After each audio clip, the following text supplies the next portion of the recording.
Hello, welcome to a video on the angle between two vectors and calculating the angle between two vectors. So if you remember, this is our definition of the dot product, and let's call this V and this W. And what we're going to try to do here today is come up with a way to calculate that angle. And this was the alternate formula for the dot product. The formula you use typically when you're computing the dot product is the components of V, the components of W, and you multiply the horizontal components times these horizontal components, the vertical components times these, and you add those together. But this other definition is if I dropped a perpendicular from V down to W, and it's perpendicular to W, if I drop this and I wanted to compute, let's say, change this red, I wanted to compute the magnitude of this vector right here. Let's call that vector x. And I wanted to compute the magnitude of that. I could do that by setting up a trig function because I got a right triangle, and this is the horizontal part, so this is the adjacent to the angle that we're talking about, and this is the hypotenuse of that angle. So I've got the cosine function needed because I've got adjacent and hypotenuse. So in this case, the cosine of that angle is equal to the adjacent side, which is the magnitude of x, divided by the hypotenuse, which is the magnitude of the vector v. And if I multiply both sides of this, I get the magnitude of this vector that I'm after is equal to the magnitude of v times the cosine of the angle between the vectors. Now we're really close to having this. The only difference is this is the x part. This is how much of the v vector is in the w direction.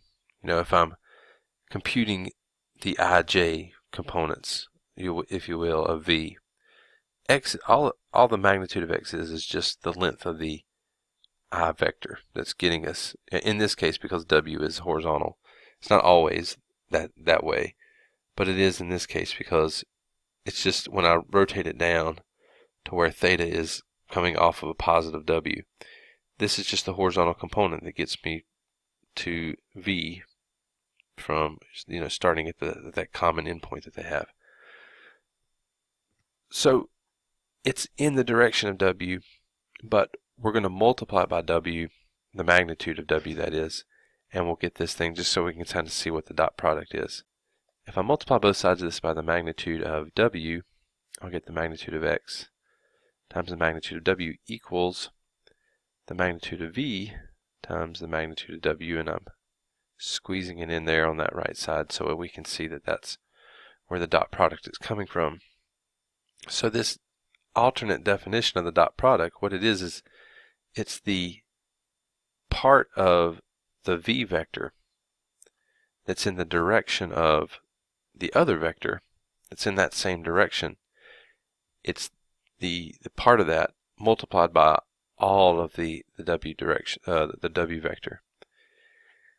And the physical interpretation of this definition is, I've got some type of a mass, and I want to move it from point A to point B, and I need to move it this far. And what I'm going to do, instead of just getting behind it and pushing it, what I'm going to do instead of doing that is I'm going to, maybe it's got a handle on it or something, and I'm going to grab the handle and I'm going to pull it.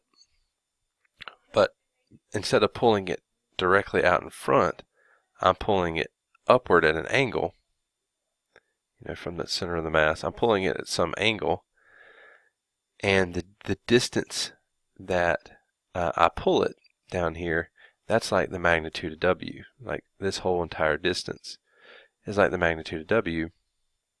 But because I'm pulling upward on this thing rather than directly out in front of it, I'm losing some of the force that I'm using to pull this thing. Some of it is being gobbled up vertically to combat gravity, like lift it up as I'm dragging it forward.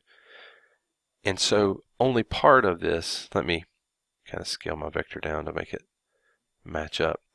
only part of this force that I'm applying to this upward angled vector, that's our v, only part of this is being applied in the direction that I'm moving it, and that's the x part. So it's the part of the v force, I'm going to call it the quote v force, that's in the direction that I'm moving this object. I'm sorry for my chicken scratch, but that's what we're talking about here, and that's kind of the interpretation of what this dot product is. This is the part of v, the v with the cosine theta, that's the part of v that's in the direction of w. And so we're thinking of it like as if I'm pulling, it's the part that's being applied horizontally rather than vertically to combat gravity. All right, so anyway, that's what that version of the dot product is. Okay, but because we have two versions of the dot product here, meaning we already have the the v1 w1 plus v2 times w2 version that we've computed, what we end up being allowed to do is just divide. We could find the magnitude of these two vectors. We could divide both sides of this equation by the magnitude of v and w and use that alternate, the original form of the dot product, the computational form, and we get this guy right here. We get the cosine isolated.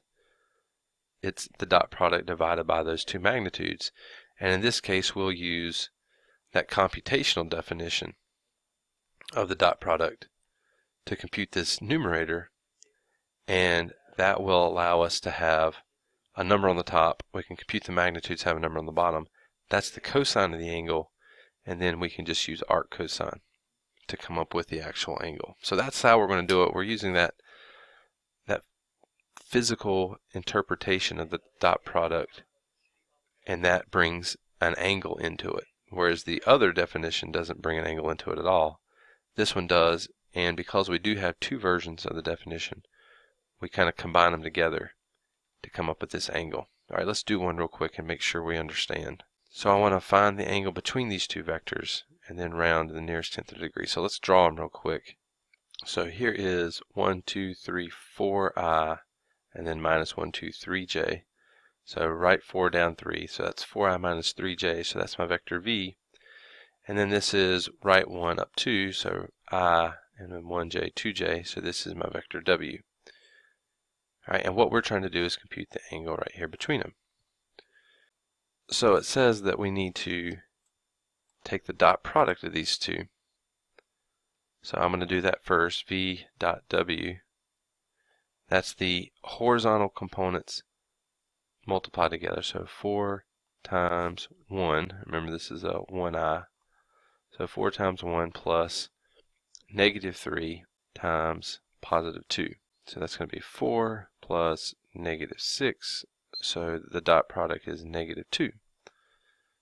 All right, and then the magnitudes of each one of these, let's find the magnitude of v. That's the square root of a squared plus b squared, so 4 squared plus negative 3 squared. All right, and if you work that out, that's 16 and 9, that's 25, so the magnitude of v is 5. Magnitude of w, that's going to be 1 squared plus 2 squared, all right, which is 1 plus 4, which is 5, so we get the square root of 5. All right, and now we just go into the formula. The angle that's required is going to be the arc cosine of the dot product, which is this guy, so negative 2, divided by the magnitude of v times the magnitude of w, which is going to be 5 times the square root of 5.